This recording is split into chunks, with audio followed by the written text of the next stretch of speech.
Bismillahirrahmanirrahim. Assalamualaikum warahmatullahi wabarakatuh.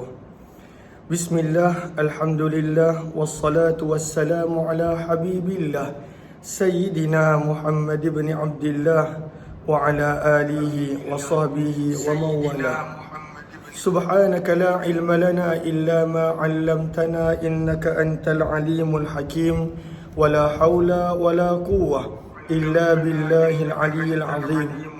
اللهم رب اشرح لنا صدورنا ويسر لنا أمورنا واحلل عقدة من ألسنتنا يفقه أقوالنا. اللهم فقهنا في الدين وعلمنا التأويل. اللهم ألهمنا مراشد أمورنا وأعذنا من شرور أنفسنا برحمتك يا رب العالمين والحمد لله رب العالمين. Alhamdulillah summa alhamdulillah, sabahun nur, sabahul khair. Selamat pagi, salam pertemuan dalam Hayati Quran siri yang ke-674 bersama dengan saya Umar Aziz. Pertemuan di mana kita akan berkongsi setiap pagi satu ayat daripada Al-Quran yang kita boleh jadikan sebagai ibrah dan pengajaran yang kita boleh bawa sebagai amalan penambahbaikan dalam kehidupan seharian. Mudah-mudahan setiap daripada kita adalah hamba yang beroleh keridaan daripada Allah Subhanahu wa ta'ala. Ahlan-ahlan kepada semua. Apa kata kita mulakan pertemuan kita dengan kita perbetulkan dahulu niat. Moga-moga apa jua yang kita lakukan adalah kerana Allah Subhanahu wa ta'ala. Nawaitu ta'alluma wa ta'lim wa tadhakkura wa tadhkir wa naf'a wal intifa' wal ifadata wal istifada wal hatha ala tamassuki bi kitabillah wa sunnati rasulillah sallallahu alaihi wasallam wad du'a'i ila al huda wad dalalati ala al khair ibtigha'a wajhillah wa mardatihi wa qurbih wa thawabih. Amin amin ya rabbal alamin. Mohon jasa baik untuk bantu share, bantu untuk kongsi, bantu untuk sebar luas kepada rakan-rakan dan sahabat-sahabat kita yang lain. Mudah-mudahan lebih ramai yang beroleh manfaat. Ahlan-ahlan kepada Azaz, kemudian Ummi Abi dan juga Noris, Miss Lailuddin serta Firdaus, Rasidi, Zainura dan Fikah dan juga sahabat-sahabat yang lain. Ahlan-ahlan juga di ruangan FB Zizali, Asia Hussein, Amida Rauda, Ali Muhammad Razif, Wan Muhammad Suid, Safia Sapian, Az-Zulaimi, Mayasari, Nazlina Sanin, Al-Fakirah Nani, Zakia Muhammad Nin, Zainun Hadi, Jamila Ihsan, Nurfiza, Liza Zul, kemudian Kamiza Muhammad Amil, Ija Rahman, Muhammad Faiz. Terima kasih banyak-banyak Kak Jamilah Abdul Rahman. Kemudian ahlan-ahlan Habibah Suib, Kesmiyati. Terima kasih banyak-banyak Ija Rahman dan juga Ana Sukaimi. Ahlan-ahlan kepada semua. Apa khabar sahabat-sahabat pada pagi ini? Kita nak sambung pembacaan daripada surah yang ke-8, muka surat yang ke-185, ayat yang ke-64. Marilah sama-sama kita buka Al-Quran. Jika masih lagi Allahumma salli ala Sayyidina Muhammad belum buka, kita nak sama-sama baca. Walaupun ayat pada pagi ni pendek, namun setiap huruf adalah ganjaran, adalah pahala. Ada keberkatan yang tersendiri pada setiap huruf, setiap ayat daripada Al-Quran. Maka jom kita baca ayat yang ke-64. Surah yang ke-8, muka surat 185. A'udzu billahi minasy syaithanir rajim. Bismillahirrahmanirrahim. Ya ayyuhan nabiyyu hasbukallah. حسبك الله ومن اتبعك من المؤمنين صدق الله العظيم. صدق الله العلي العظيم. Tadi kita dah dengar ayat yang ke-64, surah yang ke-8 Al-Anfal. Kita dah baca. Seterusnya kita akan lihat kepada ringkasan. Dalam ayat ini, dalam tafsir Al-Wasit ada disebut, maka ringkasan ayat yang ke-64 adalah Allah ingin untuk menenangkan Nabi sallallahu alaihi wasallam dan para sahabat baginda. Allah nak menenangkan Nabi dan para sahabat baginda dengan menegaskan bahawa Allah adalah cukup sebagai penjaga dan penolong mereka. Allah adalah cukup sebagai penjaga dan penolong mereka.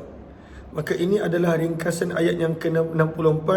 Allah menenangkan Nabi dan orang-orang yang beriman bahawa Allah cukup sebagai penjaga dan penolong mereka. Maka sababun nuzul ayat ini, kata para ulama, ayat ini turun ketika mana sebelum bermulanya peperangan Badar. Sababun nuzul, sebab turun ayat ini. Ayat ini turun sebelum bermulanya peperangan Badar. Ketika itu Nabi SAW berada di Baidah, di tanah lapang. Maka sebelum daripada berperang, yang mana pada waktu itu ada sebahagian sahabat gusar, jumlah mereka kecil, tentera Abu Jahal besar, mereka tidak ada kelengkapan yang mencukupi. Tentera Abu Jahal pada waktu itu lengkap segala serba-serbi. Maka pada waktu itu Allah turunkan ayat ini nak menenangkan Nabi SAW yang sememangnya dah tenang, tetapi nak menenangkan para sahabat Nabi SAW. Maka firman Allah, ya ayyuhan nabi hasbukallah wa manittaba'aka minal mu'minin. Allah cukup untuk kamu sebagai penjaga, sebagai penolong. Maka ini adalah ringkasan ayat yang ke-64. Allah menenangkan Nabi dan orang-orang beriman daripada kalangan sahabat Nabi bahawa cukuplah Allah sebagai penjaga dan penolong untuk mereka. Maka ini pun pengajaran untuk kita. Apakah pengajaran? At-tama'ninah. Ketenangan akan datang apabila di dalam hati kita ada kepercayaan kepada Allah. Ketenangan akan datang. Itu pengajaran yang paling besar. Dan itulah juga maksud daripada surah Ar-Ra'd. Ala bidzikrillahi tatma'innul qulub. Bahawa hanya dengan ingat kepada Allah, hati akan tenang. Lalu bukanlah bererti pada waktu itu ada orang dia zikir tetap tak tenang. Ada orang yang solat pada waktu itu tetap tak tenang. Tapi kadang-kala perbuatan-perbuatan zikir, solat, puasa, dia perlu diterjemahkan kepada hati yang benar-benar percaya, benar-benar yakin, benar-benar pada waktu itu mempunyai penyerahan sepenuhnya kepada Allah Subhanahu Wa Taala. Sebab pada zaman kita, isu-isu berkenaan tentang kemurungan, tentang stres, tentang tekanan, ianya adalah isu yang semakin hari semakin membimbangkan. Moga Allah anugerahkan kesembuhan, ketenangan, dan Allah Subhanahu Wa Taala kurniakan bimbingan kepada setiap daripada kita, insya-Allah. Maka daripada situ pengajaran dia bahawa daripada ringkasan ayat ini, Allah nak menenangkan Nabi dan mereka perlu ingat Allah cukup untuk mereka. Sebenarnya itu pengajaran yang pertama yang kita boleh dapat. Bila hati kita benar-benar yakin, percaya kepada Allah, maka pada waktu itu hati kita pasti akan tenang. Apa pula kaitan ayat ini dengan ayat sebelumnya? Maka kalau kita lihat ayat 64 seolah-olah sama seperti ayat 62, tapi sebenarnya ada kaitan di situ. Maka apakah kaitannya? Maka kata para ulama, ayat yang ke-62 adalah Allah Subhanahu Wa Taala mengingatkan Nabi sallallahu alaihi wasallam untuk pada waktu itu tenang ketika mana musuh ingin mengkhianati Nabi. Maka ianya berada dalam situasi yang khusus. Ketika mana Nabi risau pengkhianatan musuh, maka Allah suruh Nabi tenang, Allah ada. Maka itu adalah ayat yang ke-62. Sementara ayat 63, kata para ulama, sebenarnya ianya pada waktu itu adalah umum setiap masa. Wahai Muhammad, wahai orang yang beriman, ingat, Allah sentiasa cukup untuk kamu sebagai penolong dan juga penjaga. Maka sebab itu disebutkan di sini Allahumma salli ala sayyidina Muhammad, disebutkan di sini perbezaan ayat dan kaitan ayat 64 dan 62. 62 kalau kita perasan khusus ada perkataan yakhda'u, Ianya adalah pada situasi ketika mana Nabi risau baginda akan dikhianati oleh musuh-musuh baginda. Maka Allah kata jangan risau, Allah cukup untuk kamu wahai Muhammad. Sementara ayat 64 pula adalah pada waktu itu Allah ingatkan Nabi setiap masa, setiap waktu, setiap keadaan Allah cukup untuk kamu dan juga orang-orang yang beriman. Maka ini adalah kaitan di antara ayat 62 dan juga 64 sebelum dan ayat yang kita baca pada hari ini. Daripada sudut situasi, ayat 64 adalah lebih umum. Allah cukup untuk kita. Sebab itu saya pernah kongsikan, sebahagian daripada para ulama menyebut ketika mana kita berada dalam situasi tertekan, gelisah, ketakutan, apapun emosi yang tidak stabil, maka antara zikir yang perlu untuk dibaca adalah antaranya yang pertama, hasbiyallahu la ilaha illahu alaihi tawakkaltu wa huwa rabbul arshil azim. Yang tu panjang. Kalau nak lebih pendek, hasbunallahu wa ni'mal wakil. Baca banyak-banyak. Dan zikir yang kedua yang bagus untuk healing, untuk merawat dalaman kita emosi yang tak stabil adalah la haula wala quwwata illa billah. Baca sebanyak-banyaknya, la haula wala quwwata illa billah. Maka insya-Allah akan dibukakan jalan pada setiap kesulitan, akan ditunjukkan jalan keluar daripada setiap permasalahan. Dua zikir ini, kalaulah pada waktu itu kita berada dalam keadaan emosi tak stabil, apa pun, takut, risau, gelisah, maka baca dua zikir ini. Sama ada hasbiyallahu la ilaha illahu, cukuplah Allah untukku. Ataupun kalau nak lebih pendek, hasbunallahu wa ni'mal wakil. Dan yang kedua, la haula wa la quwwata illa billahil aliyyil azim. Lalu ini adalah Allahumma salli ala Sayyidina Muhammad, zikir yang perlu banyak untuk kita baca. Maka apa kaitan ayat yang ini dengan sebelumnya? Ayat yang ini nak ditegaskan bahawa Allah akan menjaga kamu setiap masa. Setiap masa, sentiasa, always. Tapi ayat yang ke-62, ianya khusus ketika mana Nabi risau Nabi akan dikhianati oleh musuh-musuh baginda. Maka ini khusus dan ayat ini lebih umum. Maka jom kita lihat terjemahan ayat yang ke-64.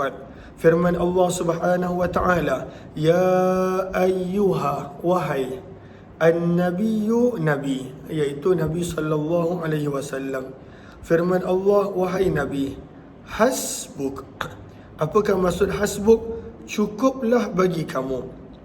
Hasbuk, cukuplah bagi kamu. Siapa yang cukup bagi kita? Allahu, Allah. Hasbukallah, cukuplah Allah bagi kamu. Dan kemudian firman Allah bukan sekadar untuk kamu, wa manittaba'aka, dan juga untuk orang-orang yang bersama dengan kamu. Maka waw di sini bermakna ma'a. Waw di sini bermakna ma'a.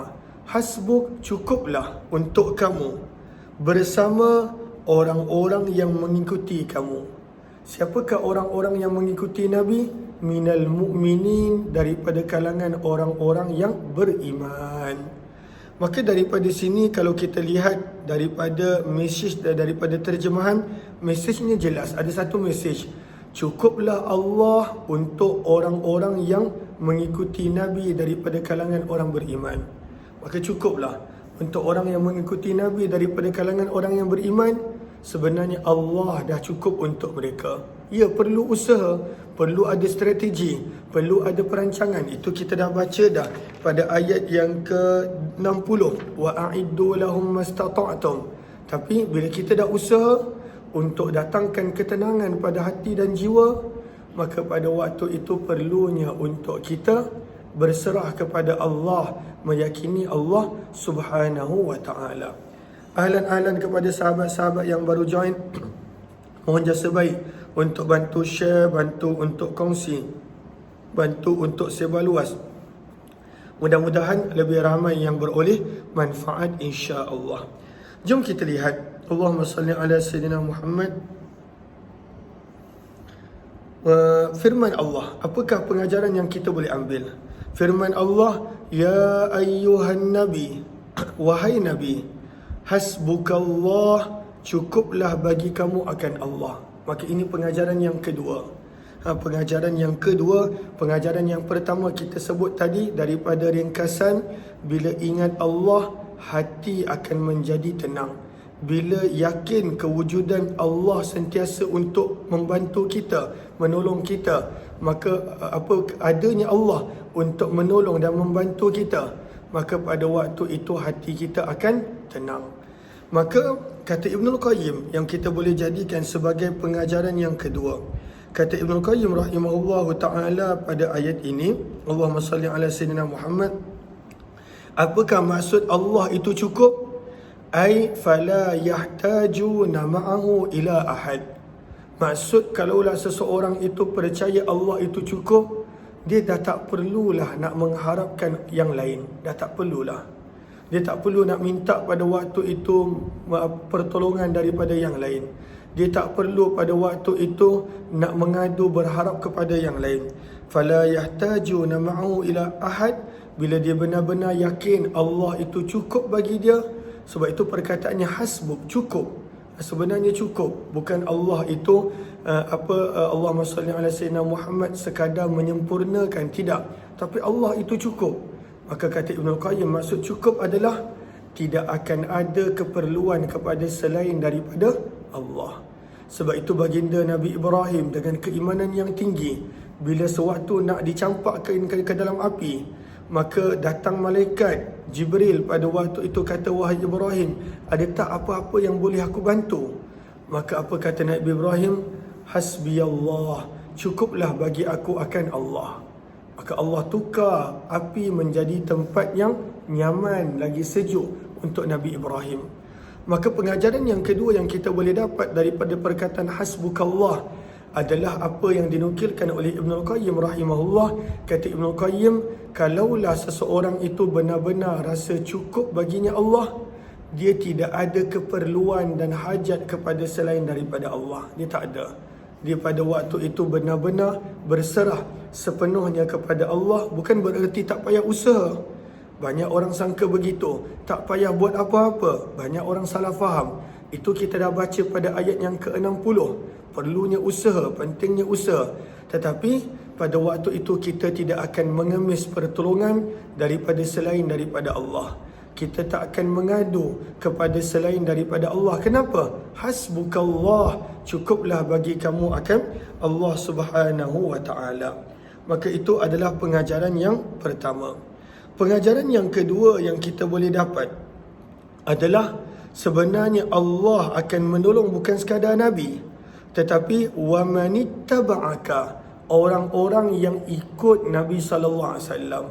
Maka orang yang mengikut Nabi, dia juga akan mendapat janji-janji yang Allah telah berikan kepada Nabi sallallahu alaihi wasallam daripada pertolongan, daripada bantuan, daripada pada waktu itu nusrah dan segala kebaikan.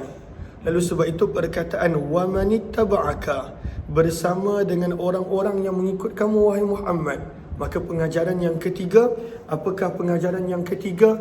Orang yang mengikuti Nabi sallallahu alaihi wasallam pun pada waktu itu Allah cukup bagi dia. Allah akan tolong dia. Allah akan bantu dia. Maka sebab itu penting untuk kita mengikuti sunnah Nabi, ajaran Nabi, perjalanan kehidupan Nabi, supaya kita pun layak dibantu dan mendapat pertolongan daripada Allah Subhanahu wa ta'ala. Daripada perkataan wa manittaba'aka, bersama dengan orang-orang yang mengikut kamu, cukup pertolongan Allah untuk mereka juga. Maka ini pengajaran yang ketiga. Pengajaran yang keempat adalah minal mu'minin, daripada kalangan orang beriman. Kenapa nak di-highlightkan benda tersebut?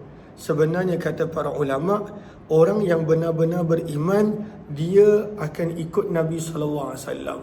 Dia pada waktu itu akan ikut Nabi sallallahu alaihi wasallam.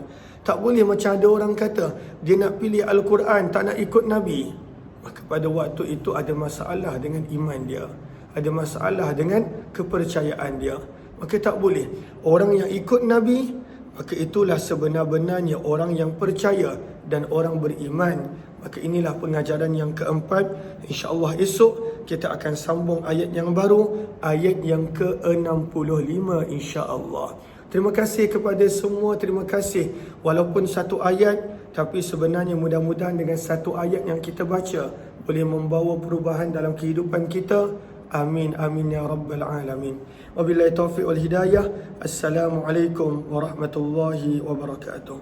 Subhanakallahumma wa bihamdika, nashhadu an la ilaha illa anta, nastaghfiruka wa natubu ilaik. Subhana rabbika rabbil izzati amma yasifun, wassalamun alal mursalin, walhamdulillahi rabbil alamin. Jazakumullahu khairah. Terima kasih di atas segala perhatian yang telah diberikan.